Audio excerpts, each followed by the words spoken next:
le président Abdoulaye Wade a marqué l'Afrique bien au-delà des frontières de notre singularité.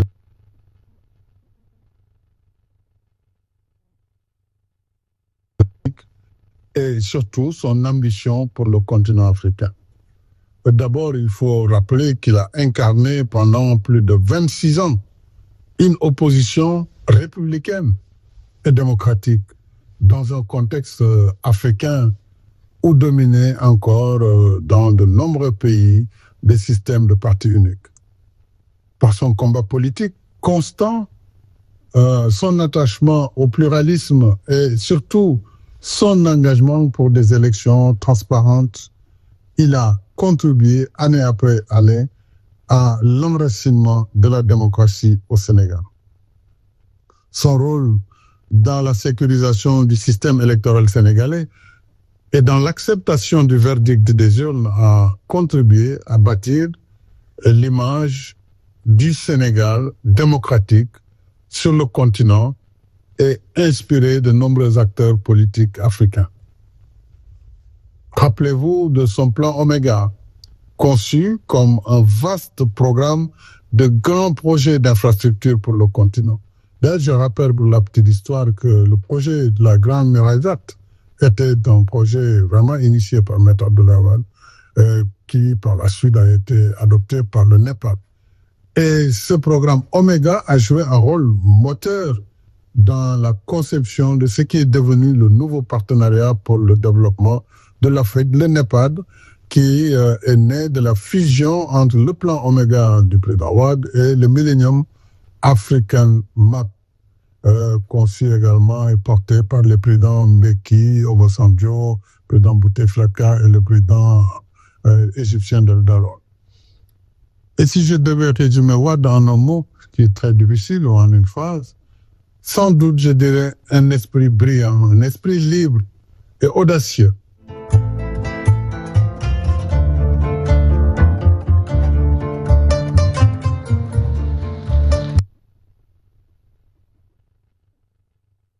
Je pense que fii sax la ñu taxawoon ci redevabilité bi nga xamante ni waxuma la Sénégal moom la ñu redevable ki nga xamante ni moom moo di Abdoulaye Wade, mais toute l'Afrique ñu ngi koy souhaiter par le biais de leurs présidents et de leurs anciens présidents un joyeux anniversaire.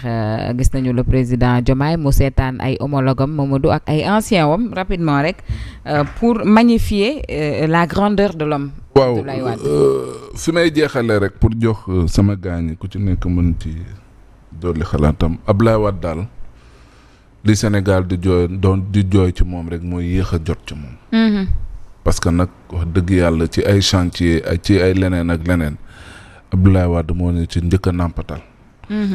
bu weesoo loolu it Abdoulaye Wade képp ku mu bokkal taral na la. man Abdoulaye Wade daf ma jaaxal buñ ne génn na nekkatul président. daanaka Ablaye day amul kër gu mu dëkk. lu dul këru Karim Wade gii ci point E nañu mujj wax fa la mujj dem toogi. kon kooku day wane ne da doon joxe ba fàtte boppam moom. il était généreux. waaw il était généreux donc yërmande googu mu doon am ci ñi nga xam ne moom mooy askan wi yërmande gi mu doon am ci njabootam ak li nga xam ne moom mooy Sénégal ci boppam dafa am solo ndax boo jiitee it loolu dafa bokk ci lu ñuy xaar ci nit mu njiit mu di am yërmande ci ñi nga xamante ne ni noonu ngay jiitee yal nañ ko fi yàlla bàyyil. ba ci kanam mu dund ak ñun ba ci kanam ak kanam. amiin yaa rabbi Ndiaga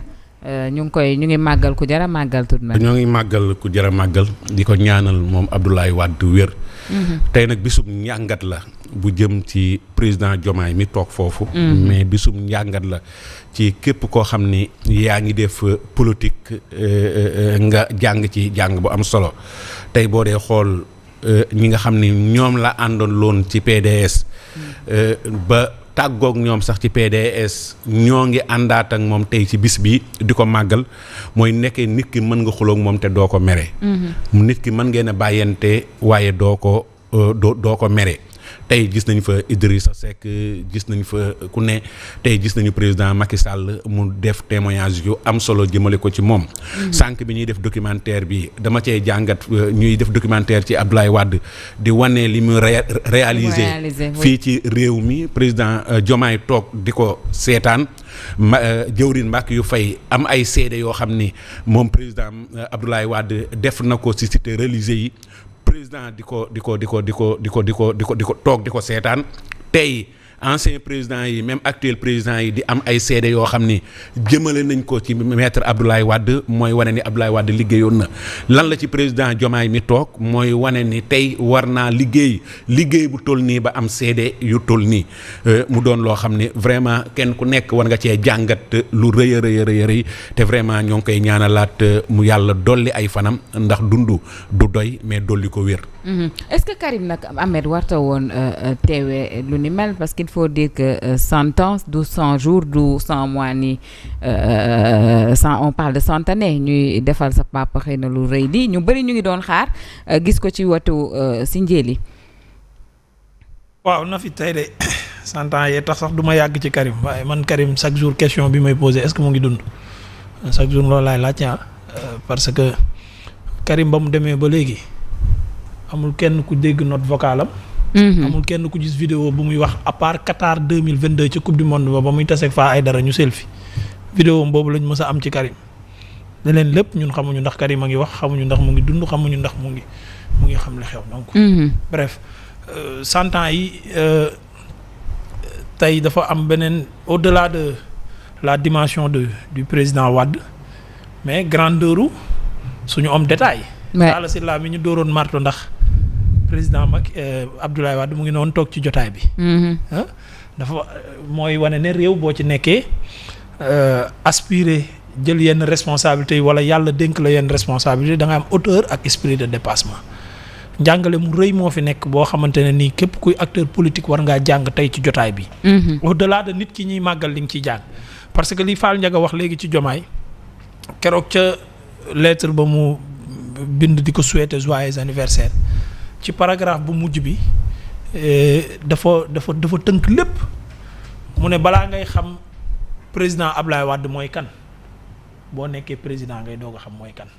nee na moom bi mu doonee président lay doog a xam kii mooy kan Ablaye Wade parce que événement ya nga fekke woon moom mu nekk président doon ko gérer ak yeneen ci loolu laa dégg ci wax ji bés boo toogee ngay xam ndekete waa ji dimension am ak nit bi mu doonoon loolu rek dafa tënk wax ju bëri maintenant le président Macky Sall seede yi mu def gis nañ ko keroog ci jour anniversaire bi gis nañ Idrissa Seck kañ la gëj a def production. keroog daf ko jaral mu def production waaw ca événement 2007 ya lañ gëjoon a dégg Idrissa Seck di génne ay bande audio keroog daf ko jaralaat mu defaat une production génne ko pour rek sargal li nga xamante ne ni moom mooy maître Wade. nga gis. président yu mag yi ci Afrique ñu ci bëree bëri am taxawaay ak wax yoo xamante ne nii wax nañ ko jëme ci moom loolu rek doy na seede waaye buñ ko seedelee Sénégal lañ ko seedelee ndax Sénégal moo produire ku mel ni Abdoulaye Wade. tey bés bu mel nii Sénégal moo ko delloowaat njukkal doomu réewam kilifa gu mag loolu boo dégloo léegi Ouattara fu mu waxee mooy Afrique. dafa war a jàng roy ci Sénégal loolu nag ndono loolu ñun ñi fi des nii daal yàlla daal du ñu koy nattoo ñu fekk ñu téye ko waruñoo mujjee puso bi mu daal di réer. surtout parmi les témoignages bi ma ci gën a marqué keroog maa ngi koy wax Abdou Diouf daan ko wax ne da koy yërëm su ko daan gis mu accepté ñëw dugg ci gouvernement bi parce que lu mu ko daan yërëmee mooy da daan wax ba convaincre ko ba Wade nangoo ñëw dugg ci gouvernement bi mais mu ne su duggee rek coow li. nii jàppee ko dafa war ñii jàppee ne waru woon a ànd ak Abdou Diouf ñi jàppee mu ne malgré loolu lépp ñaari mbir la ma daan tontu su ma ko daan wax dama laa yërëm mu ne benn bu fekkee àdduna yëpp dañ may bàyyi ngir liggéeyal Sénégal dama ñëpp bàyyi mu ne ko ñaareel bi mooy mënumaa bëgg laaj état te duma mës a dugg ci état pour xam lu état mel dugg bii may dugg tamit njàng la ci man pour ëllëg ma xam nan nañuy yoree état. moo waraloon da doon jël liennaam yi mu gënoon a fonk ñu mel ni ñoom Idrissa Seck Ousmane Ngom di leen dugalaale ci état bi pour ñu jàng bu daan dem ca permanence ba ñuy kaas mu ne leen laaj leen ñu jot a dugg la ñu xam yëpp ndax bu ñu toogoon ba ñu xëy bés rek jox ñu état bi danañ ko mën a xam ci benn fan. loolu nag njàngale mu rëy la histoire boobu bi ko Abdou Diouf di nettali dama ne lii képp ku bëgg a jiite état war na koo xam war na koo dugal ci boppam. Momo Cissé les témoignages dépassent même le Sénégal parce que gis nañu léegi Félix Tshisekedi bu Congo mu wax l'ancien président du Nigeria Obasanjo qui a témoigné en parallèle Alassane Ouattara de la Côte d'Ivoire.